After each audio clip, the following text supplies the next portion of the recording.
భారతం చదివితే ధర్మతత్వజ్ఞులు ధర్మశాస్త్రము అన్నారట దీన్ని.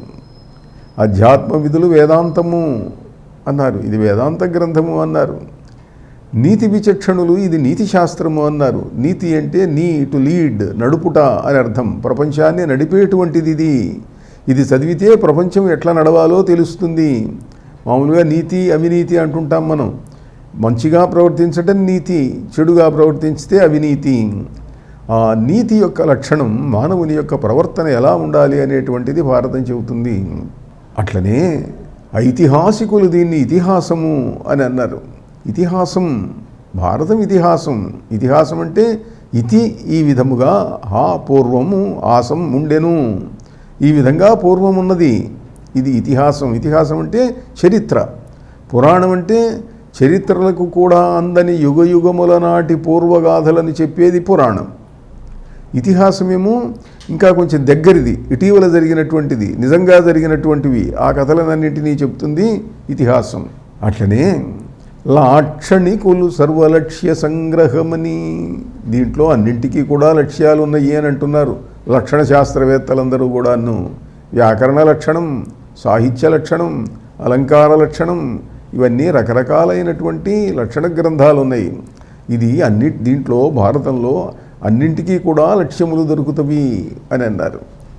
అట్లనే కవి వృషభులు మహాకావ్యమనియు, కవిశేఖరులు దీన్ని మహాకావ్యం అన్నారు. అలా వివిధ వేదతత్వవేది వేదవ్యాసుడు ఆదిముని పరాశరాత్మజుండు. వివిధ వేదతత్వవేది, వేదముల యొక్క తత్వాన్ని తెలిసినటువంటి వాళ్ళు. లోకంలో వేద ప్రవచనంలో చాలామంది వేదాన్ని చదువుతారు, నేర్చుకుంటారు. ఉదాత్త అనుదాత్త స్వరితములతో వేదమును వినిపిస్తూ ఉంటారు. వేదం చదివే వాళ్ళందరికీ కూడా వేదార్థం తెలియవలసినటువంటి ఇది లేదు. చాలామందికి అర్థం తెలియదు, కానీ వేదం చదువుతారు, బాగా మంచి పండితులు అన్నీ ఉంటాయి. అర్థంతో కూడా చదువుకునేటువంటి వాళ్ళు కొద్దిమంది మాత్రమే ఉంటారు. ఆయన వేదవ్యాసుడు, ఆయన వేదములు విభజించటమే కాక వేదతత్వం తెలిసినటువంటి వాడు ఆయన. వివిధ వేదతత్వవేది వేదవ్యాసుడు ఆదిముని పరాశరాత్మజుండు. పరాశరుని యొక్క కుమారుడు ఆదిముని ఆయన. విష్ణువుతో సమానమైన వాడు, విష్ణువు లాంటి వాడైన విష్ణు సన్నిభుండు. విశ్వజనీనమైనటువంటి భారతాన్ని రచించాడు అంటున్నారు నన్నయ్య భట్టు వ్యాసుని యొక్క హృదయాన్ని గ్రహించి. ఇందులో గమనించవలసింది ఒకటి ఉన్నది. ఈ చెప్పినటువంటి పైన చెప్పిన లక్షణాలన్నీ భారతానికి సంబంధించినవి. ఈ లక్షణాలన్నీ కూడా భారత సారమైనటువంటి, భారత మధ్యంలో ఉన్నటువంటి భగవద్గీతకు కూడా ఈ చెప్పబడిన లక్షణాలు, ధర్మశాస్త్రం, నీతిశాస్త్రం, ఇతిహాస లక్షణాలన్నీ ఉన్నాయి. అందులో మహర్షులని గురించి ఎన్నో విశేషాలు ఇవన్నీ చెప్పారు. మంచి కవిత్వం ఉన్నది కనుక ఈ పద్యంలో నన్నయ్య భట్టు వర్ణించినటువంటిది భారతముతో పాటుగా తద్గతమైనటువంటి భగవద్గీతకు కూడా సరిపోతుంది అని చెప్పవచ్చు. అయితే ఆదిముని అంటే మొట్టమొదటి ముని. ఇదేమిటిది? వ్యాసుడు ఆదిముని ఎట్లయితాడు? వ్యాసుడి తండ్రి పరాశరుడు ఉన్నాడు, పరాశరుడు ముని. పరాశరుడి తండ్రి శక్తి, శక్తి కూడా ముని మహర్షి. శక్తి తండ్రి వశిష్ఠుడు ఉన్నాడు, ఆయన కూడా మహర్షే. వీళ్ళ వంశంలోనే అంతకుముందు ఇన్ని తరాల వాళ్ళు మునులు, మహర్షులు, మహనీయులుంటే వాళ్ళ తర్వాత వచ్చినటువంటి ఈ వ్యాసుడు ఆదిముని ఎట్లయినాడు? ఈయన మొదటి ముని ఏమిటి? ఎట్లా చిత్రంగా ఉంది. మరి భారతంలో ఉన్నది అది నన్నయ్య భట్టి చెప్పాడు, వ్యాసుల వారే భారతంలో చెప్పాడు ఆదిముని అని చెప్పి. ఆదిముని అన్న వ్యవస్థ ఎట్లా, ఎందువల్ల అంటే ఒక వ్యక్తి ఎప్పటివాడు, ఎక్కడివాడు, ఆయన వయస్సు ఎంత నిర్ణయించడం ఎట్లా? దేన్ని బట్టి నిర్ణయిస్తారు అంటే మామూలుగా దేన్ని బట్టి నిర్ణయిస్తారంటే ఆ వ్యక్తి ఎప్పుడు పుట్టాడు, ఆయన యొక్క డేట్ ఆఫ్ బర్త్ ఏమిటి, ఏ నక్షత్రంలో పుట్టాడు, ఏ తిథిలో పుట్టాడు, ఏ వారంలో పుట్టాడు, అప్పటి నుంచి వయస్సు లెక్క వేసి వీరి వయస్సు ఇంత, వీరి వయస్సు ఇంత అని చెప్పి చెబుతూ ఉంటారు. దాన్ని బట్టి వ్యాసుడి వయస్సు చెప్పవచ్చు. కానీ ఒక వ్యక్తికి తన పూర్వజన్మ గుర్తొచ్చిందనుకోండి, పూర్తిగా అన్ని సంఘటనలతో సహా గుర్తొచ్చిందనుకోండి, అప్పుడు ఆ వ్యక్తి వయస్సు ఈ శరీరము యొక్క పరిధిని దాటి ఆ పూర్వ పరిధిలోకి వెళ్ళి నీ వయస్సు ఎంత అంటే నా వయస్సు ఇన్ని 100 సంవత్సరాలు అని చెప్పగలిగినటువంటి ఋషులు ఉన్నారు, ఇన్ని 1000 సంవత్సరాలు అని చెప్పగలిగినటువంటి సిద్ధులు ఉన్నారు. ఒక వ్యక్తికి అంతా గుర్తొచ్చిందనుకోండి, అంతా గుర్తొస్తే ఇంకా ఆయన వయస్సు ఎంత అన్ఇమాజినబుల్, చెప్పలేం, ఊహించలేం. భగవంతుడు శ్రీకృష్ణుడు భగవద్గీతలో ఒక మాట చెప్పాడు, బహూని మే వ్యతీతాని జన్మాని తవ చార్జున తాన్యహం వేద సర్వాణి నత్వం వేత్త పరంతప.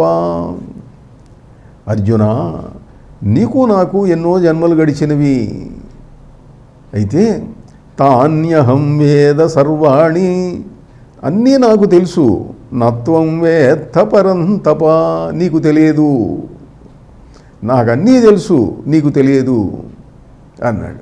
కృష్ణుడు అర్జునుడు పూర్వజన్మలో సోదరులు, ఈ జన్మలో భావమరుదులు అనుకోండి, భారతకాలం నాడు. అంతకుముందు జన్మలో వాళ్ళిద్దరూ కూడా సోదరులు, కవల పిల్లలు, నరనారాయణులు, వాళ్ళు మహర్షులు. కృష్ణార్జునులుగా పుట్టారు. నరుడు అర్జునుడుగా పుట్టాడు, నారాయణుడు కృష్ణుడిగా పుట్టాడు. నారాయణునిలో వైష్ణవమైన శక్తి విష్ణుదేవుడు ప్రవేశించాడు, అందువల్ల కృష్ణుడు భగవంతుడైనాడు. నరుడిలోకి ఇంద్రశక్తి వచ్చింది, అందువల్ల లోకోత్తర పరాక్రమ సంపన్నుడు మహావీరుడు అయినాడు అర్జునుడు. వాళ్ళిద్దరిలో ఉన్న తేడా, ఇద్దరూ సమానమైన తపస్సు చేశారు. బ్రహ్మ యొక్క కుమారుడు ధర్ముడు, ధర్ముని యొక్క కుమారులు నరనారాయణులు. ఆ నరనారాయణులు ఇలా వచ్చారు, ఇద్దరూ సమాన తపస్సు, కవల పిల్లలు. కానీ జన్మ మారేసరికి మారిపోయింది. నరుడు వీరుడైనటువంటి అర్జునుడైనాడు, కృష్ణుడేమో భగవంతుడైనాడు. వాళ్ళల్లో ఆవహించిన ఆవేశించిన శక్తుల యొక్క తేడాల వల్ల ఆ రకమైనటువంటి స్థితి వచ్చింది. బాగుంది. మరి వ్యాసుడెట్లా? వ్యాసుడెవరు? ఒక వ్యక్తి వయస్సు నిర్ణయించడం ఎట్లా అన్న దాని దగ్గరికి వచ్చేసరికి ఈ సిద్ధాంతం వర్తిస్తుంది. మనకు పూర్వజన్మ ఎవరికైనా గుర్తుంటుందా తొందరగా?